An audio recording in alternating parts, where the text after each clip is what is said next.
Moitos cambios no San Cosmeiro deste ano en Noia, que abre unha nova etapa co relevo no equipo directivo da Asociación Cultural que a promove. Collemos este testigo con moito respeto, sobre todo, e ilusión.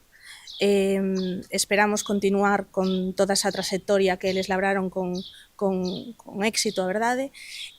Propoñémonos uns obxectivos, non solamente neste próximo 27 de xuño, sino ao longo de todo o ano, formando e informando ás persoas para que participen dun xeito activo.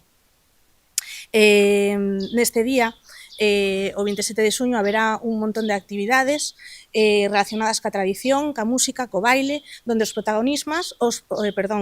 protagonistas, sen dúbida, vai a ser o pobo. Vai a ser, neste caso, a Vila de Noia e toda a xente que se queira chegar.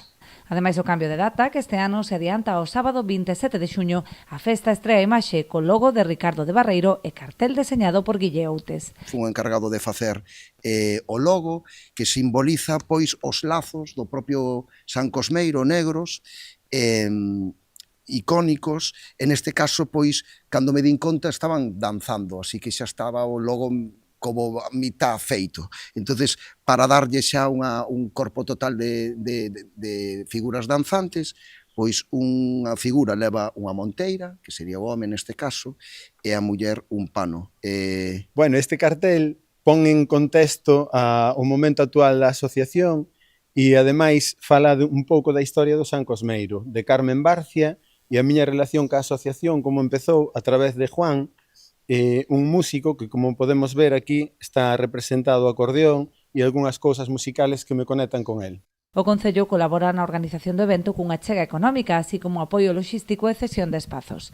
Por parte do Concello, no Departamento de Cultura, fixemos unha colaboración importante para que a festa poda ter recursos para moitos gastos que hai que afrontar. A parte de recursos de espazos e de persoal que podan necesitar, pois tamén vamos a estar pendentes de axudarlles no que sexa posible. Durante toda a xornada haberá música e baile tradicional e exaltarase o San Cosmeiro como un dos elementos máis representativos da cultura popular de toda a comarca.